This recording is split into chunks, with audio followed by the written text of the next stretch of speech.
Okay, next one, social media post. ഇത് almost all companies prefer social media post. കാരണം എന്താണെന്ന് വെച്ച് കഴിഞ്ഞാൽ സോഷ്യൽ മീഡിയ യൂസേഴ്സ് ഇപ്പോൾ ഒരുപാട് കൂടുതലാണ്. ഓക്കെ, സോഷ്യൽ മീഡിയ യൂസേഴ്സ് പോലെ തന്നെ നമ്മൾ സ്ക്രോൾ ചെയ്ത് പോകുമ്പോൾ തന്നെ നമ്മൾ ഒരുപാട്, ഇപ്പൊ തന്നെ ഞാൻ ഒരുപാട് വട്ടം ഗൂഗിളിലേക്ക് പോയപ്പോൾ തന്നെ ഒത്തിരി അഡ്വർടൈസ്മെന്റ്സ് കണ്ടു. ഒരു ദിവസം നമ്മൾ എത്ര അഡ്വർടൈസ്മെന്റ്സ് കാണുന്നത് എന്നുള്ളതിന് ഒരു ലിമിറ്റ് ഇല്ല. അത്രയും അഡ്വർടൈസ്മെന്റ്സ് നമ്മൾ കാണുന്നുണ്ട് പല പല പ്ലാറ്റ്ഫോംസിലായിട്ട്. അപ്പോൾ മെയിൻലി ഇപ്പോ കമ്പനീസ് യൂസ് ചെയ്യുന്ന സോഷ്യൽ മീഡിയ എന്ന് പറഞ്ഞാൽ ഒന്ന് ഇൻസ്റ്റഗ്രാം അല്ലെങ്കിൽ ഫേസ്ബുക്ക് ഇങ്ങനെയുള്ള ഏരിയയിലൊക്കെയാണ് സോഷ്യൽ മീഡിയ യൂസ് ചെയ്യുന്നത് അല്ലെ. അപ്പൊ അവിടെ കണ്ടന്റ് ആവശ്യമുള്ള കമ്പനീസ് ഉണ്ടാവും. സോഷ്യൽ മീഡിയ പോസ്റ്റിന് നമുക്ക് അതുപോലെ തന്നെ കോപ്പി എഴുതുന്നതിനൊക്കെ you get paid more also. കാരണം അതിന്റെ ഒരുപാട് തോട്ട് ലെവലാണ്, തോട്ട് പ്രോസസ്സിനനുസരിച്ച് you get paid. So social media പോസ്റ്റിൽ രണ്ട് കാര്യങ്ങളാണ്, രണ്ട് സെക്ഷനാണ്. ഒന്ന് കോപ്പി, ഒന്ന് ഡിസ്ക്രിപ്ഷൻ. കോപ്പി ഓൾറെഡി ഞാൻ പറഞ്ഞു തന്നു. ഇപ്പൊ നമ്മൾ ഈ ഇവിടെ കാണുന്ന പോലെ ലെഫ്റ്റ് സൈഡിൽ കാണുന്ന പിക്കിലെ പോലെ തന്നെയാണ് കോപ്പി. സോ കോപ്പി എന്ന് പറഞ്ഞു കഴിഞ്ഞാൽ എന്താന്ന് വെച്ച് കഴിഞ്ഞാൽ സംതിങ് ദാറ്റ് സെൽസ് അല്ലെ. നമ്മൾ കാണുമ്പോൾ തന്നെ എന്താണ് ഐഡിയ എന്നുള്ളത് നമുക്കൊരു ഒരു പിക്ചറിൽ നിന്നും അതിനകത്ത് എന്താ ക്യാപ്ഷൻസ് ചെയ്യുന്നു, അതിനകത്ത് സി ടി എന്നു നമുക്ക് മനസ്സിലാവുന്നു. ഇപ്പൊ സി ടി എ പ്രോപ്പർ ആയിട്ട് ഇവിടെ ഡിഫൈൻ ചെയ്തിട്ടുണ്ട്. ബൈ നൗ അവരുടെ അഡ്രസ്സ് കൊടുത്തിട്ടുണ്ട്. അതേപോലെ തന്നെ അവരുടെ ഫ്രീ അല്ലെങ്കിൽ സെൽ എന്താ ഓഫർ അല്ലേ എന്നത് കാണിച്ചിട്ടുണ്ട്. എന്താണ് അവർ ചെയ്യുന്നത് എന്നുള്ളതും കാണിച്ചിട്ടുണ്ട്. Summer fashion sale whatever. ഇനി ഡിസ്ക്രിപ്ഷൻ എന്ന് പറയുന്നത് ഈ സ്കെഡ്യൂളിന്റെ ഒരു എക്സാമ്പിളിൽ ഈ ഡിസ്ക്രിപ്ഷൻ എന്ന് പറഞ്ഞാൽ ഈ മേളിലുള്ള ഈ ഒരു ഏരിയയാണ് ഡിസ്ക്രിപ്ഷൻ എന്ന് പറയുന്നത്. അവിടെ നമ്മൾ ഒരു ലിങ്ക് കൊടുത്തിട്ട് നമ്മുടെ ഡിസ്ക്രിപ്ഷൻ അവിടെ എഴുതുകയാണ്. നോർമലി നമുക്ക് കമ്പനീസ് തരിക കോപ്പി എഴുതാനും ഡിസ്ക്രിപ്ഷൻ എഴുതാനുള്ള ടാസ്കുകളാണ്. അവിടെ നമ്മൾ ഡിസ്ക്രിപ്ഷൻ എഴുതുമ്പോൾ നമ്മൾ എന്താണെന്നുള്ളത് ഇച്ചിരി ഡീറ്റെയിൽ ആയിട്ട് നമ്മൾ എഴുതും. കോപ്പിക്കകത്ത് നമ്മൾ ക്യാപ്ഷൻ അല്ലെങ്കിൽ CTM മാത്രമാണ് നമ്മൾ കോപ്പിക്കകത്ത് ഇൻക്ലൂഡ് ചെയ്യുക. സോ ഇതാണ് സോഷ്യൽ മീഡിയ പോസ്റ്റ്. ഇനി ഹെഡ്ലൈൻസ് അല്ലെങ്കിൽ ടൈറ്റിൽസ് എന്തുകൊണ്ട് നമുക്ക് അത്ര ഇമ്പോർട്ടന്റ് ആണെന്നുള്ള കാര്യമാണ് പറയാൻ പോകുന്നത്. സോ നമ്മളൊരു ബ്ലോഗിലേക്കോ കണ്ടന്റിലേക്കോ പോകുന്നതിന് മുമ്പ് തന്നെ നമ്മളുടെ പ്രോസ്പെക്ട്സ് ആയിട്ട്, പ്രോസ്പെക്ട്സ് എന്ന് പറയുമ്പോൾ നമുക്ക് പറയുകയാണെങ്കിൽ ഫ്യൂച്ചർ കസ്റ്റമേഴ്സ് എന്ന് പറയാം, അല്ലെങ്കിൽ ഫ്യൂച്ചർ റീഡേഴ്സ് അല്ലെങ്കിൽ ഓഡിയൻസ് എന്ന് പറയാം. അപ്പൊ അവർക്ക് നമ്മളും തമ്മിലുള്ള ഒരു ബോണ്ടിങ്ങിന്റെ ഫസ്റ്റ് സ്റ്റേജ് ആണ് ഒരു ഹെഡ്ലൈൻ. ഒരു ക്യാച്ചി ഹെഡ്ലൈനിൽ ഒരു ക്യാച്ചി ടൈറ്റിൽ നിങ്ങൾക്ക് ഉണ്ടെങ്കിൽ നിങ്ങൾക്ക് നിങ്ങളുടെ പ്രോസ്പെക്ട്സ് ആയിട്ട് first point of connection build ചെയ്യാൻ പറ്റുകയാണ്. അതാണ് ഏറ്റവും ഇമ്പോർട്ടന്റ് ആയിട്ടുള്ള കാര്യം. നിങ്ങൾ എന്തെടുക്കുവാണെങ്കിലും ഫസ്റ്റ് നിങ്ങൾ ഹെഡ്ലൈൻസിന് വേണ്ടിയിട്ട് ടൈം സ്പെൻഡ് ചെയ്യുക. മാക്സിമം ടൈം നിങ്ങൾ ഹെഡ്ലൈൻസിന് സ്പെൻഡ് ചെയ്യണം എന്ന് തന്നെയാണ് പറയുക. കാരണം എന്താണെന്ന് വെച്ചാൽ ഹെഡ്ലൈൻസ് ആണ് ഏറ്റവും ഇമ്പോർട്ടന്റ് ആയിട്ടുള്ള കാര്യം. ഒരു ക്യാച്ചി ഹെഡ്ലൈനിലുള്ള ബ്ലോഗിലേക്ക് തന്നെയാണ് നമ്മുടെ കണ്ണ് ഫസ്റ്റ് പോകുന്നത് അല്ലെ. ഒരിക്കലും നോർമൽ ആയിട്ടുള്ള ഒരു ഹെഡ്ലൈനിലേക്ക് ഒരിക്കലും നമ്മുടെ കണ്ണ് പോകില്ല. Especially when you write email newsletters. Email newsletters നിങ്ങൾക്ക് കിട്ടുന്നുണ്ടാവും. നിങ്ങൾ അതൊന്ന് ട്രാക്ക് ചെയ്ത് വെക്കുക. നിങ്ങളുടെ ഇമെയിൽ ഇൻബോക്സിൽ വരുന്ന ഒരുപാട് ന്യൂസ് ലെറ്റേഴ്സ്, സ്വിഗ്ഗിയിൽ നിന്നൊക്കെ വരുന്ന ന്യൂസ് ലെറ്റേഴ്സ് നിങ്ങൾക്ക് ട്രാക്ക് ചെയ്യാം. അതൊക്കെ വളരെ നല്ല ന്യൂസ് ലെറ്റേഴ്സ് ആണ്. ചിലപ്പോൾ നമുക്ക് തുറന്നു പോകും. അതുപോലെയുള്ള ന്യൂസ് ലെറ്റേഴ്സ് ഉണ്ട്. സേയിങ് എ ഗുഡ് ബൈ എന്നൊക്കെ പറഞ്ഞ് നമ്മൾ കണ്ടിട്ടുണ്ടല്ലേ. ചില കാര്യങ്ങൾ നമ്മൾ കാണുമ്പോൾ നമ്മളുടെ പേരോട് കൂടിയൊക്കെ അഡ്രസ് ചെയ്തിട്ട് പേഴ്സണലൈസ്ഡ് ആയിട്ടുള്ള ഇമെയിൽസ് ഒക്കെ നമ്മൾ കണ്ടിട്ടുണ്ട്. അതിന്റെ ഒരു ജസ്റ്റ് ഒരു ഹെഡ്ലൈൻ കാണുമ്പോൾ തന്നെ നമുക്ക് അത് തുറന്നു നോക്കാൻ തോന്നും. അപ്പൊ അങ്ങനെയുള്ള ഒരു എൻറ്റൈസിങ് ആയിട്ടുള്ള അല്ലെങ്കിൽ ക്യാച്ചി ആയിട്ടുള്ള ഹെഡ്ലൈൻ എപ്പോഴും നമ്മൾ ക്രിയേറ്റ് ചെയ്യാൻ ശ്രമിക്കാം. പിന്നെ headlines decide the quality of the content അല്ലെ. കണ്ടന്റ് കണ്ടിട്ട് പോലും ഉണ്ടാവില്ല, പക്ഷെ നമ്മൾ ആ ഹെഡ്ലൈൻ കണ്ടിട്ടുണ്ടെങ്കിൽ അതിന് എന്തോ ഒരു ക്വാളിറ്റി ഉണ്ടെന്നുള്ളത് ആ ഹെഡ്ലൈനിൽ നിന്ന് ആൾക്കാർ ഗ്രാസ്പ് ചെയ്തെടുക്കുകയാണ്. അത്രയ്ക്ക് ഇംപ്രസീവ് ആണ് ഒരു ഹെഡ്ലൈൻ. അതുപോലെ തന്നെ ഒരു ഹെഡ്ലൈൻ ഒരു ഇമോഷണൽ ലിങ്ക് ആണ് ഒരാൾക്ക് കൊടുക്കുന്നത്. നമ്മൾക്കത് തുറക്കണോ വേണ്ടയോ എന്നുള്ളത് നമ്മൾ ആ ഒരു ഒറ്റ ഹെഡ്ലൈനിന്റെ ഒരു സ്പാനിൽ നമ്മൾ മനസ്സിലാക്കിയെടുക്കണം. മേ ബി ചിലപ്പോൾ ഹെഡ്ലൈനേക്കാളും സൂപ്പർബ് ആയിരിക്കും കണ്ടന്റ്, പക്ഷെ കാര്യമില്ല. കാരണം നമ്മൾ ഹെഡ്ലൈൻ എങ്ങനെ എഴുതുന്നോ അത് എന്തോ ഒരു ഇമോഷണലി ഒരാളിലേക്ക് എത്തുന്നു. അതിനനുസരിച്ചാണ് നമുക്ക് ആ കണ്ടന്റ് ആൾക്കാരിലേക്ക് എത്തിക്കാൻ നമുക്ക് പറ്റുള്ളൂ. പിന്നെ പെട്ടെന്ന് അറ്റൻഷൻ ഗ്രാബ് ചെയ്യണമെങ്കിൽ ഹെഡ്ലൈൻ ആണ് ഏറ്റവും ഇമ്പോർട്ടന്റ്. നമ്മുടെ ഒരു കണ്ടന്റ് ഉള്ളിൽ എന്താണ് ഉള്ളതെന്ന് അറിയില്ലെങ്കിൽ പോലും അതിൽ എന്താണ് ഉള്ളതെന്ന് ഒറ്റയടിക്ക് മനസ്സിലാക്കി തരുന്ന ഒരു കാര്യമായിരിക്കണം ഹെഡ്ലൈൻ. ഹെഡ്ലൈനിൽ ഒരിക്കലും ട്രിക്കി ആയിട്ട് ട്രിക്കി എന്ന് പറഞ്ഞു കഴിഞ്ഞാൽ എന്താ, ഗൂഢമായിട്ടുള്ള കാര്യങ്ങൾ, സീക്രറ്റ്സ് ഉള്ള കാര്യമായിരിക്കും headline. Headline should be something that tells U within seconds what does it contain inside. അതിന്റെ ഉള്ളിൽ എന്താണ് ഉള്ളത്, ആക്ച്വലി എന്തിനെ പറ്റിയാണ് ഇത് ഡിസ്കസ് ചെയ്യാൻ പോണേ എന്നുള്ളത് ഒറ്റയടിക്ക് വായിച്ചാൽ മനസ്സിലാവുന്ന രീതിയിലായിരിക്കണം ഹെഡ്ലൈൻ ബിൽഡ് ചെയ്യുന്നത്.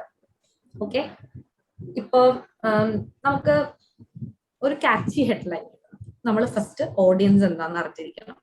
പ്രോപ്പർ ആയിട്ടുള്ള കീവേഡ് ഹെഡ്ലൈനിലേക്ക് ആഡ് ചെയ്യാം. അതേപോലെ തന്നെ ഒരു പ്രോബ്ലം ഡിസ്കസ് ചെയ്യുന്ന രീതിയിലായിരിക്കണം. ഒരാൾക്ക് ഒരു ക്യൂരിയോസിറ്റി ബിൽഡ് ചെയ്യുന്ന രീതിയിലായിരിക്കണം. ഇപ്പോ things you never knew about Harry Potter. Okay, things you never knew about Harry Potter, അല്ലെങ്കിൽ the most incredible things about India's heritage, അല്ലെങ്കിൽ എന്താ things that somebody never told you about something. അങ്ങനെയൊക്കെ പറയുമ്പോൾ എന്തോ ഒരു കാര്യം അതിനകത്തുണ്ട്, അല്ലെങ്കിൽ നമ്മൾക്ക് അറിയാത്ത എന്തോ ഒരു സംഭവം അതിനകത്തുണ്ട്. ആൾക്കാർക്ക് ഒരു ക്യൂരിയോസിറ്റി ആണ് അത് കാണുമ്പോൾ. അപ്പൊ ചില ഇപ്പൊ എക്സാമ്പിൾ പറയുകയാണെങ്കിൽ നിങ്ങൾ ഫേസ്ബുക്കിലൊക്കെ കാണുന്നുണ്ട്. ഇപ്പൊ മനോരമ അല്ലെങ്കിൽ ഏഷ്യാനെറ്റിന്റെ ഒക്കെ ചില ആഡ്സ് നിങ്ങൾ കാണുന്നുണ്ട്. നിങ്ങളിത് കാണുമ്പോൾ ഞെട്ടും, അല്ലെങ്കിൽ നിങ്ങളിത് കാണുമ്പോൾ ഷോക്കായി പോവും. നിങ്ങളിത് കാണുമ്പോൾ ഒരിക്കലും നിങ്ങൾക്ക് വിശ്വസിക്കാൻ പറ്റില്ല, അവിശ്വസനീയമായിട്ടുള്ള കാര്യങ്ങളാണെന്നൊക്കെ പറഞ്ഞിട്ട് കാണുന്നുണ്ട് അല്ലേ. അത് കാണുമ്പോൾ ചിലപ്പോൾ നോർമലി ആൾക്കാർക്ക് എന്താ അത് ഓപ്പൺ ചെയ്യാൻ തോന്നുന്നതാണ്. കുറച്ച് നെഗറ്റീവായിട്ടാണെങ്കിൽ പോലും നമ്മൾ നെഗറ്റീവ് സൈഡിലേക്ക് തിങ്ക് ചെയ്യണ്ട, നമുക്ക് പോസിറ്റീവ് സൈഡിലേക്ക് തിങ്ക് ചെയ്താൽ മതി. നമ്മൾ എന്താ ചെയ്യേണ്ടതെന്ന് വെച്ച് കഴിഞ്ഞാൽ പോസിറ്റീവ് സൈഡിൽ ആൾക്കാർക്ക് ക്യൂരിയോസിറ്റി ഉണ്ടാക്കി കൊടുക്കുക. ഒരിക്കലും സെൻസിറ്റീവ് ആവരുത്. ഫോർ എക്സാമ്പിൾ, ഇപ്പൊ നമുക്ക് ഗോസിപ്സും കാര്യങ്ങളൊക്കെ നമ്മൾ കാണുന്നുണ്ട് സോഷ്യൽ മീഡിയയിലും കാര്യങ്ങളിലൊക്കെ. നമ്മൾ ഒരിക്കലും അതിന് നെഗറ്റീവ് ആസ്പെക്ടിലേക്ക് പോകണ്ട. നമ്മൾ പോസിറ്റീവ് ആയിട്ടുള്ള രീതിയിൽ ആൾക്കാരെ ഡ്രൈവ് ചെയ്യാൻ ശ്രമിക്കുക. കാരണം നമ്മൾ ഇവിടെ ചെയ്യുന്നത് നമ്മളുടെ ബിസിനസ് അല്ലെങ്കിൽ നമ്മളുടെ പ്രോഡക്റ്റ് അല്ലെങ്കിൽ സർവീസിന്റെ നല്ല ക്വാളിറ്റി നമ്മൾ ആൾക്കാർക്ക് മനസ്സിലാക്കി കൊടുക്കണം. അപ്പോൾ പോസിറ്റീവ് ആയിട്ടുള്ള ഹെഡ്ലൈൻസ് കൊടുക്കുക. ഒരിക്കലും നെഗറ്റീവ് ആയിട്ടുള്ള ഹെഡ്ലൈൻസോ അല്ലെങ്കിൽ അവരെ ആൻസൈറ്റിയിലേക്ക് കൊണ്ടുപോകുന്ന ഹെഡ്ലൈൻസോ അവരെ കൺഫ്യൂസിങ് ആക്കുന്ന ഹെഡ്ലൈൻസോ അവർക്ക് ടെൻഷൻ ഉണ്ടാക്കുന്ന ഹെഡ്ലൈൻസോ കൊടുത്ത് എങ്ങനെയെങ്കിലും ഓപ്പൺ ചെയ്യിപ്പിക്കാൻ നിങ്ങൾ നോക്കിക്കഴിഞ്ഞാൽ അത് ഓപ്പൺ ചെയ്യുമ്പോൾ അവർക്ക് ഫ്രസ്ട്രേഷൻ ആണ് ബിൽഡ് ആവുക. അപ്പൊ നമ്മളുടെ പ്രൊഡക്റ്റിന് ഒരു നെഗറ്റീവ് ഇമേജ് അവിടെ വരികയാണ്. സോ അപ്പൊ നമ്മൾ എപ്പോഴും എന്താ ചെയ്യേണ്ടത്, അവർക്ക് യൂസ്ഫുൾ ആയിട്ടുള്ള അല്ലെങ്കിൽ സർപ്രൈസിങ് ആയിട്ടുള്ള അവർക്ക് കുറച്ച് പോസിറ്റീവ് ആയിട്ടുള്ള അറ്റൻഷൻ ഗ്രാബിംഗ് ഹെഡ്ലൈൻസ് ആണ് നമ്മൾ കൊടുക്കേണ്ടത്. അതുപോലെ നമ്പേഴ്സ് യൂസ് ചെയ്യാം. നമ്പേഴ്സ് യൂസ് ചെയ്യാന്ന് പറഞ്ഞു കഴിഞ്ഞാൽ ഇപ്പോൾ സ്റ്റാറ്റിസ്റ്റിക്സ് ഒക്കെ, സ്റ്റാറ്റിസ്റ്റിക്സ് അല്ല, യൂഷ്വലി നമ്മൾ ഫാക്ട്സ് ആൻഡ് ഫിഗേഴ്സ് പറയില്ലേ. ഇപ്പൊ ഫോർ എക്സാമ്പിൾ പറയുകയാണെങ്കിൽ 10 amazing things you can know about this particular subject, അല്ലെങ്കിൽ 10 things you never knew about this എന്നൊക്കെ പറഞ്ഞിട്ട് നമ്മൾ കണ്ടിട്ടില്ലേ. അതൊക്കെയാണ് നമ്പേഴ്സ് യൂസ് ചെയ്യാന്ന് പറയാം. നമ്പേഴ്സ് യൂസ് ചെയ്യുമ്പോൾ ആൾക്കാർക്ക് പെട്ടെന്ന് അതിനകത്ത് 5 കാര്യങ്ങളാണ് നമുക്ക് പഠിക്കാനുള്ള, അല്ലെങ്കിൽ 5 കാര്യങ്ങൾ എന്തൊക്കെയാണെന്ന് അറിയണം എന്നുള്ള ഒരു ക്യൂരിയോസിറ്റി അവിടെ ബിൽഡ് ചെയ്യാണ്. സോ നമ്പേഴ്സും യൂസ് ചെയ്യാം ഹെഡ്ലൈൻസിനകത്ത്. പിന്നെ use tools to generate headline ideas. Headline ideas നിങ്ങൾക്ക് ജനറേറ്റ് ചെയ്യാനായിട്ട് മെയിൻലി ഞാൻ പറയാം പീപ്പിൾ യു മേ ആസ്കില് ഉള്ള ക്വസ്റ്റ്യൻസ് നിങ്ങൾക്ക് ഹെഡ്ലൈൻ ആയിട്ട് ട്രാൻസ്ഫോം ചെയ്യാം. ആൻസർ ദ പബ്ലിക്കിൽ ആക്ച്വലി 1 സെർച്ച് ആണ് പെർ ഡിവൈസ് അവർ അലൗ ചെയ്യുന്നത്. So you can try that also. Answer പബ്ലിക്കിൽ you have lot of headline ideas that will branch out. അപ്പൊ ആ ഒരു പെർട്ടിക്കുലർ ടൂളും നിങ്ങൾക്ക് അതിന് വേണ്ടിയിട്ട് യൂസ് ചെയ്യാം. സോ കണ്ടന്റ് റൈറ്റിംഗിന് നിങ്ങൾ എന്തൊക്കെ പ്രിൻസിപ്പിൾസ് ആണ് ഫോളോ ചെയ്യുന്നത്? First thing is attention, interest, desire, action, AIDA എന്ന് പറയും. സോ അറ്റൻഷൻ എന്ന് പറഞ്ഞാൽ പ്രോപ്പർ ആയിട്ടുള്ള ഒരു ക്യാച്ച് ആയിട്ടുള്ള ഒരു ഹെഡ്ലൈൻ വേണം, ഒരു പ്രോപ്പർ ആയിട്ടുള്ള ടൈറ്റിൽ വേണം, പ്രോബ്ലത്തിന് നിങ്ങൾ എങ്ങനെ ഡിഫൈൻ ചെയ്യുന്നു എന്നുള്ളത്. ഓക്കെ, അതൊക്കെയാണ് അറ്റൻഷൻ എന്ന് പറയുന്നത്. ഒരാളുടെ അറ്റൻഷൻ പെട്ടെന്ന് നേടിയെടുക്കുക എന്നുള്ളതാണ് ഐഡയിലെ എ എന്ന് പറയുന്നത് അറ്റൻഷൻ. ഇൻട്രസ്റ്റ് എന്ന് പറഞ്ഞു കഴിഞ്ഞാൽ ആൾക്കാരിലേക്ക് എങ്ങനെ നിങ്ങൾക്ക് താല്പര്യം ഉണ്ടാക്കാൻ പറ്റും. അതിന് നമുക്ക് സ്റ്റോറി ടെല്ലിംഗ് യൂസ് ചെയ്യാം. നമുക്ക് അവർക്ക് സൊല്യൂഷൻസ്, ഞങ്ങളുടെ സൊല്യൂഷൻസ് ഇതാണ് നിങ്ങളുടെ പ്രോബ്ലത്തിന് എന്നുള്ളത് അഡ്രസ് ചെയ്യുമ്പോൾ അവർക്ക് അത് വാങ്ങിക്കാനോ അല്ലെങ്കിൽ അവർക്ക് ഇത് കണ്ടിന്യൂ ചെയ്യാനുള്ള ഒരു ഇൻട്രസ്റ്റ് കിട്ടുകയാണ്. ഡിസയർ, നമ്മുടെ USPs എന്താണെന്നുള്ളത്. USP എന്ന് പറഞ്ഞാൽ unique selling proposition. Unique selling proposition എന്ന് പറയും നമ്മളുടെ പ്രൊഡക്റ്റിന് മാത്രം അല്ലെങ്കിൽ നമ്മുടെ സർവീസിന് മാത്രം പെർട്ടിക്കുലർലി ഉള്ള ബെനിഫിറ്റ്സ് എന്താണ്, അത് ഫോക്കസ് ചെയ്ത് ജെനുവിൻ ആയിട്ട് നമ്മൾ കാണിക്കുമ്പോൾ ആൾക്കാർക്ക് ഒരു ആഗ്രഹം വരികയാണ്. More than interest, they feel like this is for me, I want to grab it എന്ന് പറഞ്ഞ ഡിസയർ ക്രിയേറ്റ് ചെയ്യണം. Finally action. ആക്ഷൻ എന്ന് പറഞ്ഞു കഴിഞ്ഞാൽ whatever action you want from them. അവരെന്താണ് ചെയ്യേണ്ടത് നിങ്ങളുടെ ഇത് വായിച്ചിട്ട്, അല്ലെങ്കിൽ നിങ്ങളുടെ ബ്ലോഗോ അല്ലെങ്കിൽ ആർട്ടിക്കിളോ റീഡ് ത്രൂ ചെയ്തിട്ട് അവർക്ക് എന്താണ് കിട്ടേണ്ടതെന്നുള്ളതാണ് ആക്ഷൻ എന്ന് പറയുന്നത്. Now write it always in a short sentence. നമ്മൾ ഷോർട്ട് സെന്റൻസ് ആയിട്ട് എഴുതുക. കണ്ടന്റ് റൈറ്റിംഗ് എഴുതുമ്പോൾ സെന്റൻസ് ഷോർട്ടേജ് ഞാൻ പറഞ്ഞിട്ടുണ്ട്, ഷോർട്ട് സെന്റൻസ് ആയിട്ട് യൂസ് ചെയ്യുക. ആക്റ്റീവ് വോയിസ് യൂസ് ചെയ്യുക. കുറെ ആൾക്കാർ പാസീവ് എഴുതാറുണ്ട്. ഫോർ എക്സാമ്പിൾ ഞാൻ പറയുകയാണെങ്കിൽ പ്ലാഗിയറിസം അവോയ്ഡ് ചെയ്യാനാണ് നോർമലി ആൾക്കാർ പാസീവ് യൂസ് ചെയ്യുക. പക്ഷെ പാസീവ് യൂസ് ചെയ്യുമ്പോൾ ഒരു പ്രശ്നം, അത് നമ്മൾക്ക് ഡിസൈറബിൾ ആയിട്ടുള്ള ഒരു എഫക്റ്റ് അല്ല പാസീവ് തരുന്നത്. ഇപ്പോ ആക്റ്റീവ് പാസീവ് മനസ്സിലായല്ലോ. ഞാൻ പറയുകയാണെങ്കിൽ ഇപ്പൊ Ramu killed the tiger was killed by Ramu. Ramu killed the tiger എന്ന് പറയുന്നത് ആക്റ്റീവ് വോയിസ് ആണ്. Tiger was killed by Ramu എന്ന് പറയുമ്പോൾ അത് പാസീവ് വോയിസ് ആണ്. അപ്പൊ നമ്മള് പാസീവ് വോയിസസ് കുറച്ചിട്ട് ആക്റ്റീവ് വോയിസസ് യൂസ് ചെയ്യാൻ ശ്രമിക്കുക എപ്പോഴും. അതാണ് കുറച്ചും കൂടെ ഹാപ്പി ആയിട്ട് തോന്നിക്കുന്ന style of writing. Then make use of you, you and you. ഈ വി എന്നുള്ള കാര്യങ്ങളും കുറയ്ക്കാം. നിങ്ങൾ ചില വെബ്സൈറ്റ്സിലൊക്കെ കണ്ടിട്ടുണ്ടാവും വി എന്നുള്ള കാര്യം കുറയ്ക്കുക. അത് കുറച്ച് സെൽഫിഷ് ആയിട്ടുള്ള കാര്യങ്ങളാണ് ഈ വി. ആർ എന്നുള്ളത് ഉപയോഗിക്കാം, വി എന്നുള്ളത് കുറച്ചിട്ട് അതേപോലെ തന്നെ നിങ്ങൾക്ക് യു എന്നുള്ളത് നിങ്ങൾക്ക് എന്ത് കിട്ടും, ഞങ്ങൾ ഇന്നതാണെന്ന് പറയുന്നതിന് ഭേദം നിങ്ങൾക്ക് എന്താ കിട്ടുക, നിങ്ങളുടെ ബെനിഫിറ്റ് എന്താ, എപ്പോഴും അവരെ നമ്മൾ അഡ്രസ് ചെയ്യുന്ന രീതിയിലായിരിക്കണം. അവർക്ക് തോന്നുക അവരെ പറ്റിയാണ് ഈ എഴുതുന്നതെന്നുള്ളത്. അപ്പോഴാണ് ഈ യു എന്നുള്ള വേർഡ്സ് നിങ്ങൾ കൂടുതൽ റെപ്പിറ്റേറ്റീവ് ആയിട്ട് യൂസ് ചെയ്യുക. അപ്പോ audience will feel like this something that is മെന്റ് four themselves. അപ്പൊ അതാണ് യു എന്നുള്ളതിന്റെ യൂസേജ്. പിന്നെ എക്സാമ്പിൾസ് നേരത്തെ പറഞ്ഞ പോലെ തന്നെ കാഷ്വൽ ആയിട്ട് യൂസ് ചെയ്യുക, എന്റർടൈനിങ് ആയിട്ട് എഴുതുക, എന്ന് വെച്ചാൽ കുറച്ച് ഫണി ആയിട്ടുള്ള രീതിയിൽ. ഫണി എന്ന് പറഞ്ഞു കഴിഞ്ഞാൽ സെൻസിറ്റീവ് ആയിട്ടുള്ള ഫൺ അല്ല ഞാൻ ഉദ്ദേശിക്കുന്നത്, കുറച്ചും കൂടെ എന്താ പറയുക എൻഗേജിങ് ആയിട്ടുള്ള രീതിയിൽ, അവർക്കും കൂടെ എന്റർടൈനിങ് ആയിട്ടുള്ള രീതിയിൽ കുറച്ച് ലൈവ് എക്സാമ്പിൾസ് ഒക്കെ കൊടുത്ത് എഴുതും. അതേപോലെ സെൻസിറ്റീവ് വേർഡ്സ് ലാംഗ്വേജ് ഞാൻ പറഞ്ഞിട്ടുണ്ട്, അത് യൂസ് ചെയ്യാതിരിക്കാൻ മാക്സിമം ശ്രമിക്കുക. Next major thing that we have seen in all content, British English, American English. നിങ്ങൾക്ക് ഗ്രാമർലി ഞാൻ ഒരു വട്ടം ഗ്രാമർലി എടുത്ത് കാണിച്ചു തരാം. നിങ്ങൾക്ക് ഗ്രാമർലിയിൽ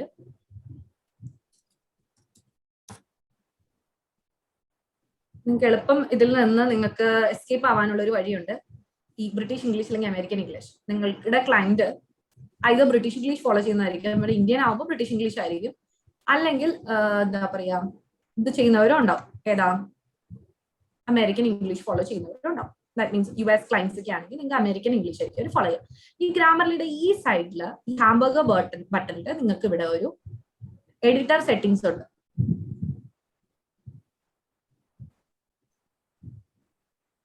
ഇവിടെ നിങ്ങൾക്ക് ചേഞ്ച് ചെയ്യാൻ പറ്റും. ഓക്കെ, ഇവിടെ ലാംഗ്വേജ് പ്രിഫറൻസ്, ഈ ലാംഗ്വേജ് പ്രിഫറൻസിൽ നിങ്ങൾക്ക് ചേഞ്ച് ചെയ്യാൻ പറ്റും. American English, British English, Canadian English, Australian English.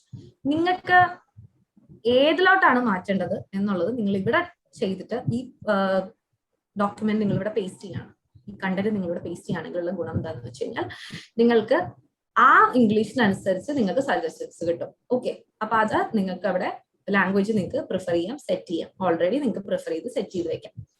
Okay, അതേപോലെ തന്നെ ഈ എഡിറ്റർ ടെക്സ്റ്റ്, അത് ഞാൻ പറയാൻ മറന്നുപോയി. നിങ്ങൾക്ക് എഡിറ്റർ ടെക്സ്റ്റിനകത്ത് നിങ്ങൾക്ക് എന്തെങ്കിലും സജഷൻസ് ഒക്കെ മാനേജ് ചെയ്യണമെന്നുണ്ടെങ്കിൽ നിങ്ങൾക്ക് എഡിറ്റർ സെറ്റിംഗ്സ് യൂസ് ചെയ്യാം. Okay, auto jump to the next suggestion, ഇത് നിങ്ങൾക്ക് വേണമെങ്കിൽ ഓൺ ചെയ്യാം. ഇങ്ങനെയുള്ള സെറ്റിംഗ്സ് നിങ്ങൾക്ക് ഇവിടെ ഈ ഹാംബർഗർ ബട്ടണിൽ നിന്ന് നിങ്ങൾക്ക് കിട്ടും. ഓക്കെ, ഇനി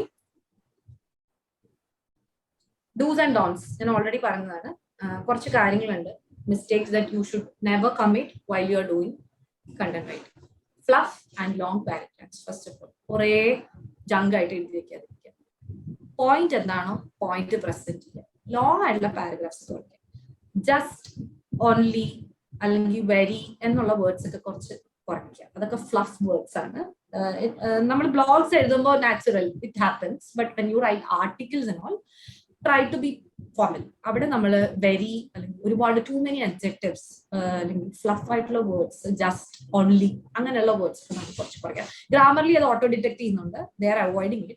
നിങ്ങൾക്ക് പക്ഷെ ബ്ലോഗ്സ് യൂസ് ചെയ്യുമ്പോൾ you can write it. It's a casual type of thing blog. Then keyword stuffing.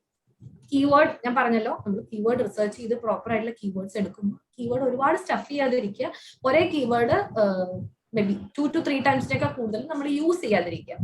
പിന്നെ ടാർഗറ്റ് ഓഡിയൻസ് മൈൻഡിൽ ഇല്ലാതെ never write something.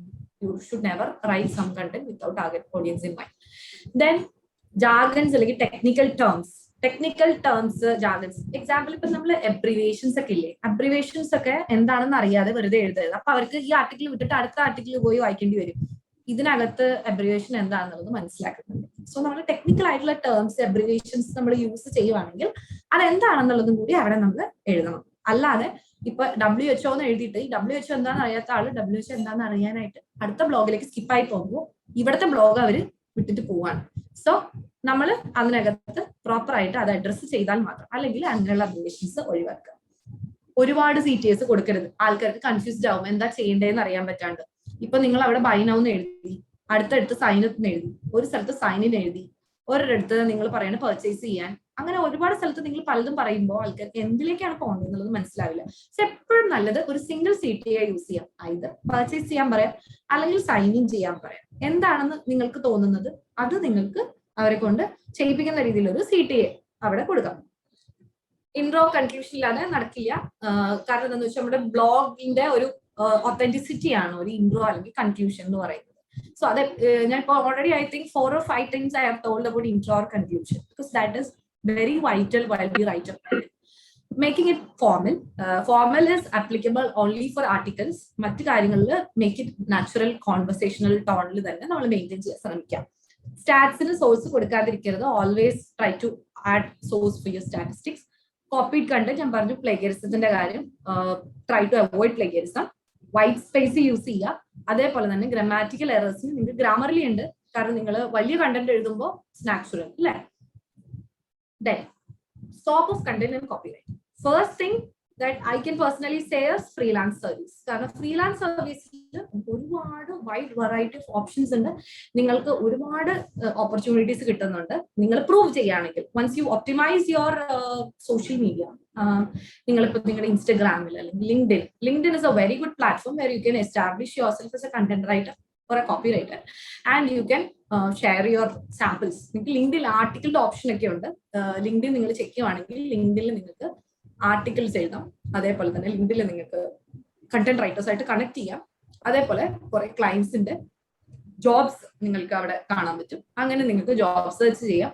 Freelance services നമുക്ക് വീട്ടിലിരുന്ന് തന്നെ നമുക്ക് ഒരുപാട് പേയ്മെന്റ് നമുക്ക് ഇങ്ങോട്ട് കിട്ടുന്നതാണ്. ഒരുപാട് ഓപ്ഷൻസ് ഉള്ളതാണ് ഫ്രീലാൻസിങ് സർവീസസിന്. Freelance content writers are highly on. പിന്നെ ഓഫീസ് റോൾസ് ഉണ്ട്. അതേപോലെ തന്നെ നിങ്ങളിപ്പോൾ ഗൂഗിളിലൊക്കെ സെർച്ച് ചെയ്ത് നോക്കിയാലും നിങ്ങൾ നൗക്കറിയിലൊക്കെ നോക്കിയാലും കണ്ടന്റ് റൈറ്റർ എന്ന് പറഞ്ഞൊരു റോള് ഒരുപാട് നിങ്ങൾക്ക് കാണാൻ പറ്റും. ഓഫീസ് റോൾസ് ആഗ്രഹിക്കുന്ന ആൾക്കാരാണെങ്കിൽ കണ്ടന്റ് റൈറ്റിംഗ് ഓഫീസ് റോൾസ് ഉണ്ട്.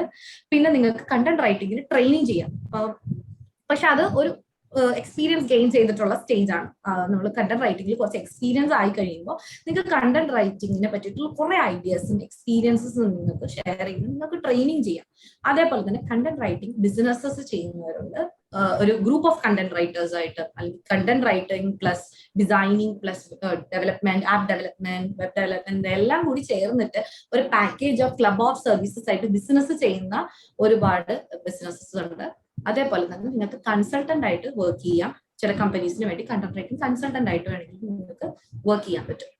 എനിക്ക് തോന്നുന്നു അത്യാവശ്യം എല്ലാ കാര്യങ്ങളും തന്നെ കവർ ചെയ്യാൻ പറ്റിയിട്ടുണ്ട്. എന്ന് വെച്ചാൽ മെയിൻ ആയിട്ട് നിങ്ങൾ എന്തൊക്കെ ഇതിനകത്ത് കണ്ടന്റ് റൈറ്റിംഗ് എന്നുള്ള ഒരു സെക്ഷൻ അല്ലെങ്കിൽ കോപ്പി റൈറ്റിംഗ് എന്നുള്ള ഒരു സെക്ഷനിൽ നിങ്ങൾ എന്തൊക്കെയാണ് മെയിൻ ആയിട്ട് നിങ്ങൾ മനസ്സിലാക്കേണ്ടത്, ഫോളോ ചെയ്യേണ്ടത്. അപ്പം എപ്പോഴും അതൊരു കൺസിസ്റ്റന്റ് ആയിട്ടുള്ള കാര്യമാണ് അല്ലെ. ഒരു കൺസിസ്റ്റന്റ് ആയിട്ടുള്ള പെർഫോമൻസ് നിങ്ങൾ കൊടുത്താൽ മാത്രമേ നിങ്ങൾക്ക് എപ്പോഴും ഇതിനകത്ത് സക്സസ്ഫുൾ ആയിട്ട് നിങ്ങൾക്ക് കണ്ടന്റ് റൈറ്റിംഗ് എന്ന് പറഞ്ഞൊരു പ്ലാറ്റ്ഫോമിൽ നിൽക്കാൻ പറ്റുള്ളൂ. അതിന് നിങ്ങൾ ഇപ്പൊ മെയിൻലി ചെയ്യേണ്ട ഒരു കാര്യം എന്ന് പറഞ്ഞു കഴിഞ്ഞാൽ എന്താണ്, മെയിൻലി നിങ്ങൾ ചെയ്യേണ്ട കാര്യം എപ്പോഴും കൺസിസ്റ്റന്റ് ആയിട്ടും അതേപോലെ തന്നെ കണ്ടന്റ് കൃത്യമായിട്ട് നിങ്ങൾ ക്രിയേറ്റ് ചെയ്യാൻ ശ്രമിക്കണം.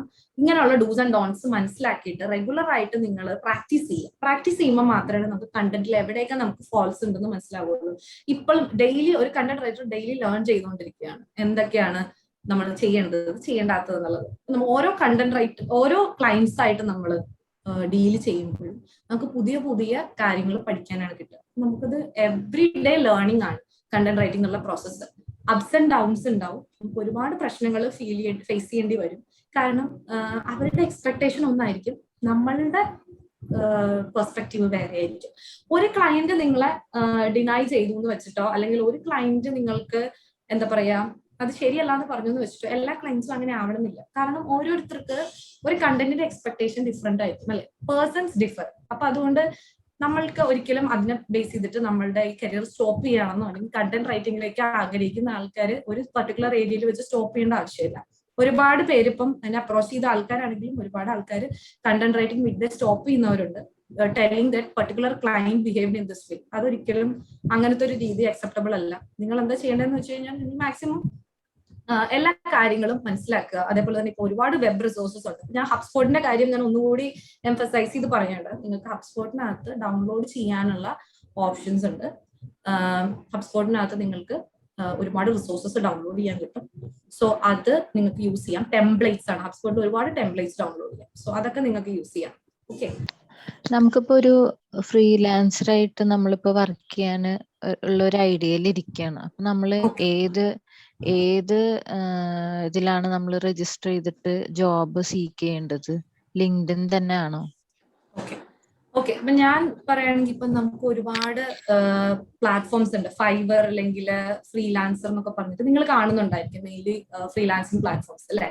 പക്ഷെ ഞാൻ നോർമലി ഫ്രീലാൻസർ ഫൈബറിലൊന്നും രജിസ്റ്റർ ചെയ്തിട്ടില്ല. അതിനുള്ള മെയിൻ റീസൺ എന്താണെന്ന് വെച്ച് കഴിഞ്ഞാൽ ഓൾറെഡി ഇപ്പൊ ഈ ഒരു പർട്ടിക്കുലർ വെബ്സൈറ്റിൽ എസ്റ്റാബ്ലിഷ് ആയിട്ടിരിക്കുന്ന ആൾക്കാരുണ്ടാവും. അതേപോലെ തന്നെ കുറച്ച് ഫ്രോഡ്സ് ആൻഡ് പ്രോബ്ലംസ് ഒക്കെ അതിനകത്തുണ്ട്. പക്ഷെ മെയിൻലി എളുപ്പത്തിന് ഇപ്പൊ എനിക്ക് കിട്ടിയിരിക്കുന്നത് മുഴുവൻ ഇൻബൗണ്ട് ലീഡ്സ് ആണ്. നിങ്ങൾക്ക് ഇൻബൗണ്ട് ലീഡ്സിന് എളുപ്പം കിട്ടാനുള്ള വഴി ലിങ്ക്ഡിൻ ആണ് മെയിൻ ആയിട്ട്. ലിങ്ക്ഡിനകത്ത് നിങ്ങൾ മാക്സിമം കണ്ടന്റ് റൈറ്റേഴ്സ് ആയിട്ട് കണക്ട് ചെയ്യുക ഫസ്റ്റ് ഓഫ് ഓൾ. സോ ലിങ്ക്ഡിനകത്ത് കണ്ടന്റ് റൈറ്റേഴ്സ് ആയിട്ട് കണക്ട് ചെയ്യുന്നത് പോലെ തന്നെ നിങ്ങൾക്ക് ലിങ്ക്ഡിനകത്ത് ഒരു സെർച്ച് ഓപ്ഷൻ ഉണ്ട്. സെർച്ച് ഓപ്ഷൻ ജോബ് സെർച്ച് ചെയ്യുന്ന ഓപ്ഷൻ. അവിടെ ഫ്രീലാൻസ് കണ്ടന്റ് റൈറ്റർ എന്ന് നിങ്ങൾ സെർച്ച് ചെയ്യുമ്പോൾ അതിൽ ലേറ്റസ്റ്റ് ആയിട്ടുള്ള പോസ്റ്റ് നിങ്ങൾ ഫിൽട്ടർ ചെയ്ത് നോക്കുക. അപ്പൊ നിങ്ങൾക്ക് ഒരുപാട് ലേറ്റസ്റ്റ് ആയിട്ടുള്ള ഫ്രീലാൻസ് കണ്ടന്റ് റൈറ്റർ റിക്വയർമെന്റിന്റെ പോസ്റ്റുകൾ കാണാൻ പറ്റും. പക്ഷെ നോർമലി അവർ ഡിമാൻഡ് ചെയ്യുന്നത് നിങ്ങളോട് മെയിൻ ആയിട്ട് 2 കാര്യങ്ങളായിരിക്കും. നിങ്ങളുടെ പോർട്ട്ഫോളിയോയും നിങ്ങളുടെ റെസ്യൂമും, ഫ്രീലാൻസ് റെസ്യൂമും ആയിരിക്കും ചോദിക്കുന്നത്. അപ്പോൾ നിങ്ങൾ ഫ്രഷേഴ്സ് ആണെങ്കിലും എടുക്കാൻ അവൈലബിൾ ആയിട്ടുള്ള ആൾക്കാരുണ്ടാവും. പക്ഷെ അവർ നിങ്ങളുടെ ലിങ്ക്ഡിൻ പ്രൊഫൈൽ വാച്ച് ചെയ്യും. നിങ്ങൾ എന്താ വേണ്ടതെന്ന് വെച്ചാൽ ലിങ്ക്ഡിൻ പ്രൊഫൈൽ പ്രോപ്പർ ആയിട്ട് മെയിൻറ്റെയിൻ ചെയ്യാൻ ശ്രമിക്കുക. ലിങ്ക്ഡിൻ പ്രൊഫൈലിൽ നിങ്ങൾ ആക്റ്റീവ് ആയിട്ട് കണ്ടന്റ് പോസ്റ്റ് ചെയ്യുക. ആക്റ്റീവ് എന്ന് പറഞ്ഞു കഴിഞ്ഞാൽ എവറി ഡേ എന്ന് അർത്ഥമില്ല. പെർ വീക്ക് നിങ്ങൾ 2 or 3 പോസ്റ്റ് ഡെഡിക്കേറ്റ് ചെയ്തിട്ട് പോസ്റ്റ് ചെയ്യുക. അതേപോലെ തന്നെ ഇൻസ്റ്റഗ്രാമിൽ നിങ്ങൾ കണ്ടന്റ് റൈറ്റർ എന്ന് പറഞ്ഞിട്ട് ഒന്ന് സെർച്ച് ചെയ്ത് നോക്കൂ. നിങ്ങൾക്ക് ഒരുപാട് കണ്ടന്റ് റൈറ്റേഴ്സിന്റെ കണ്ടന്റ്സ് കിട്ടും. നിങ്ങൾക്ക് അവരെ ഫോളോ ചെയ്യാം, മ്യൂച്വൽ ഫോളോ ചെയ്യാം. നിങ്ങൾക്ക് അവിടെ നിങ്ങളുടെ ക്യാൻവ യൂസ് ചെയ്തിട്ട് നിങ്ങൾ കുറച്ച് കണ്ടന്റുകളൊക്കെ പ്രോപ്പർ ആയിട്ട് അവിടെ കമ്മ്യൂണിക്കേറ്റ് ചെയ്യുക, ക്രിയേറ്റ് ചെയ്യുക. കണ്ടന്റ് റൈറ്റിംഗിന്റെ നിങ്ങളുടെ പാഷൻ ആണെങ്കിൽ അത് നിങ്ങൾ അവരെ നിങ്ങൾ എക്സ്പ്രസ് ചെയ്ത് കാണിക്കുക. ലിങ്ക്ഡിൻ, ഇൻസ്റ്റഗ്രാം ഇത് രണ്ടും നിങ്ങൾ എനിക്ക് തോന്നുന്നു 1 monthനുള്ളിൽ നിങ്ങൾ പ്രോപ്പർ ആയിട്ട് അതിനൊരു പ്രോപ്പർ ആയിട്ടുള്ള രീതിയിൽ നിങ്ങൾ ഫോളോ ചെയ്യുകയാണെങ്കിൽ നിങ്ങൾക്ക് നിങ്ങളുടെ തന്നെ ബ്ലോഗ് അതേസമയം ബിൽഡ് ചെയ്യാം. വേർഡ്പ്രസ്സിലോ അല്ലെങ്കിൽ വിക്സിലോ നിങ്ങൾക്ക് ബ്ലോഗ് ബിൽഡ് ചെയ്യാം. സാമ്പിൾസ് ക്രിയേറ്റ് ചെയ്യാം അങ്ങനെ ബ്ലോഗ് വെച്ചിട്ട്. ഇപ്പൊ ഞാൻ പറഞ്ഞ പല ടൈപ്പ് ഉണ്ട്, ബ്ലോഗ്, ആർട്ടിക്കിൾസ്, ലിസ്റ്റിക്കിൾസ്, അതൊക്കെ നിങ്ങൾക്ക് വെച്ചിട്ട് വേർഡ്പ്രസ്സിൽ ഒരു നല്ല ബ്ലോഗിംഗ് സൈറ്റ് നിങ്ങൾക്ക് ഉണ്ടാക്കിയിട്ട് അതിന്റെ സാമ്പിൾസ് ഷെയർ ചെയ്താലും there are lot of companies who are ready to accept you. അവർക്ക് ഒരു ഫ്രീലാൻസ് അഗ്രിമെന്റിൽ നിങ്ങളെ ഫ്രീലാൻസർ ആയിട്ട് ഹയർ ചെയ്യാൻ അവർ തയ്യാറാണ്. ഇനി അതല്ലെന്നുണ്ടെങ്കിൽ നിങ്ങൾക്ക് ഫൈവറിൽ ചെയ്യാം അല്ലെങ്കിൽ ഫ്രീലാൻസർ ചെയ്യാം. But it's A time taking process. കാരണം അവിടെ ഓൾറെഡി എസ്റ്റാബ്ലിഷ്ഡ് ആയിട്ടുള്ള ഫ്രീലാൻസിങ് കണ്ടന്റ് റൈറ്റേഴ്സ് ഒക്കെ അവിടെ ഉണ്ട്. സോ അതുകൊണ്ട് നിങ്ങൾ വിചാരിച്ച ഒരു റവന്യൂ അല്ലെങ്കിൽ നിങ്ങൾ വിചാരിച്ച രീതിയിൽ നിങ്ങൾക്ക് അവിടെ എത്താൻ പറ്റിയെന്ന് വരില്ല. സോ അതുകൊണ്ട് ബെറ്റർ ഞാൻ പറയുകയാണെങ്കിൽ ലിങ്ക്ഡിൻ തന്നെ ആയിരിക്കും ഏറ്റവും നല്ല പവർഫുൾ ആയിട്ടുള്ള പ്ലാറ്റ്ഫോം. നിങ്ങൾക്ക് അതിനെക്കാട്ടിലും നല്ലൊരു പ്ലാറ്റ്ഫോം ആക്ച്വലി ഞാൻ കണ്ടിട്ടില്ല. കാരണം അവിടെ കുറെ കണ്ടന്റ് റൈറ്റേഴ്സ് നിങ്ങൾക്ക് കണക്ട് ചെയ്യാനും പറ്റും. ഡെയിലി അവരുടെ അപ്ഡേറ്റ്സ് ഫോളോ ചെയ്യാൻ പറ്റും. നിങ്ങൾക്ക് എളുപ്പത്തിന് നിങ്ങളുടെ എങ്ങനെ ആയിരിക്കണം നിങ്ങളുടെ കണ്ടന്റ് എന്ന് നിങ്ങൾക്ക് അറിയണമെന്നുണ്ടെങ്കിൽ ജസ്റ്റ് നിങ്ങളൊന്ന് ലിങ്ക്ഡിൻ നോക്കിയാൽ മതി. അവരുടെ ലിങ്ക്ഡിനൊക്കെ ഒന്ന് സെർച്ച് ചെയ്ത് കഴിഞ്ഞാൽ തന്നെ കണ്ടന്റ് റൈറ്റിങ്ങിനെ പറ്റിയുള്ള ഒരുപാട് ഗൈഡ് ലൈൻസ് കിട്ടും. ഓക്കെ.